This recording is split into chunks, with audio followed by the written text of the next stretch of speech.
Hello, I'd like to tell you some hints or suggestions for those who are in charge of recording the virtual Dhamma Talks or posting real Dhamma Talks that were done in front of an audience to YouTube. So I see a lot of problems and I'd like to help address these so people can get the best benefit. So the first thing is that you need to have an external microphone, usually connected by a cord. So right now, what I'm using is, for proof of concept, I'm actually using just a headset that came with a telephone. You can see the earphones here, and I have that tucked into my robe.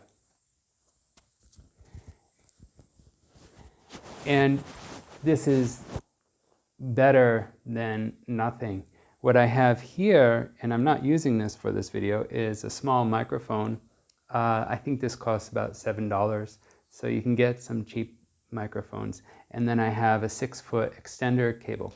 And this plugs directly into my telephone. The telephone is actually about arm's reach from where I am right now. And close proximity will give you a pretty good picture. These days, telephones, even in selfie mode, are good enough quality. So this is the most important thing, is to have actually a microphone that's connected to the telephone rather than a microphone that's feeding into the public address system, the PA system, and having the camera in the back of the room and just getting the echo from the PA system. It's just not good. It doesn't produce anything desirable. So you'll get a nice, quiet, clear sound if you have any type of external microphone, even a cheap headset that I'm using right now. So let me unplug this and I'll show you what the difference is. So right now I'm using the microphone of the camera or the telephone. And even though it's only arm's reach, about 3 feet away from me, you can hear that there's less quality. So I'm going to plug this back in. So the next item is to, if you're using Zoom or you're using some type of, video conferencing media like Google Meet or Zoom or Skype, most people use Zoom these days. So it's best to actually, what I see that the dayakas, the donors, what they do is they have the professional account and they have all the users on there, and then they upload everything.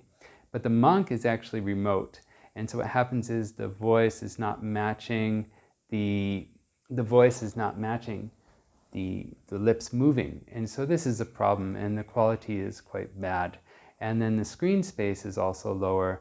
And a lot of the times I see the monk, he's talking into a little box in the lower right-hand corner, and then they have maybe some material that is not very useful for about 80% of the time or 90% of the time that the monk is talking. So when the monk is talking, you want to have full screen.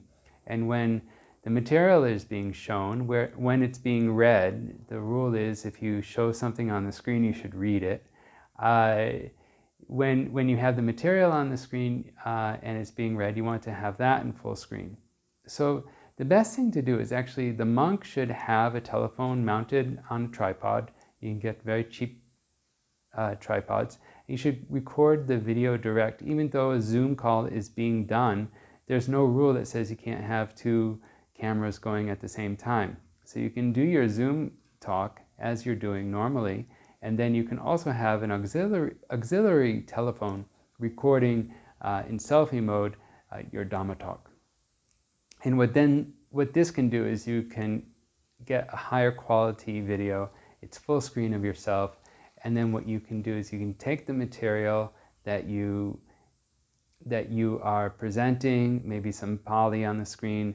You can take a screenshot of that and then just put that over yourself talking, and then at the right time. And this way you can have the material in full screen when you need to show the material, And then when you want the user, the viewer to look at yourself when you're talking and explaining what's on the screen, then you can shift the focus to a full screen video of yourself. And maybe they cannot do this in Zoom. I think the professional accounts can do that, and people should be trained better.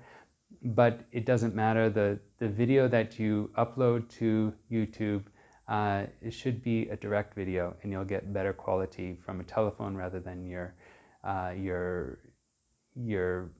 iPad or laptop video camera and microphone. So that's very important to do.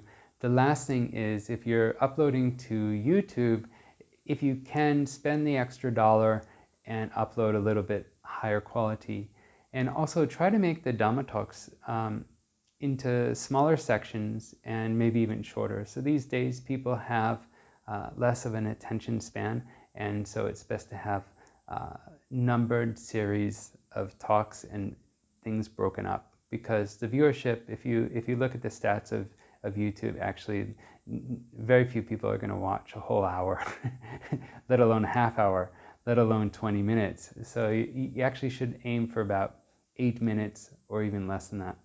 So that's what you should go for. And or maybe you should just make separate videos for YouTube, which I'm doing with one of the sayadaws now. So just taking small subjects and having them trying to do 5-minute videos and having those done. So I think that gets the best results and the best percentage of viewership. And if you upload a higher quality, what happens is those who are watching in lower quality mode, they'll be able to see a clearer picture, because what happens is it gets compressed twice. If you're uploading a poor quality, that's already compressed and the quality is already compromised, and then if they watch it in lower quality mode, then it will get the quality will get reduced again. So those are my suggestions to you. I hope this helps. I hope people can get the results, and so that everyone can reach Nibbana safely and quickly. So sadhu, sadhu, sadhu.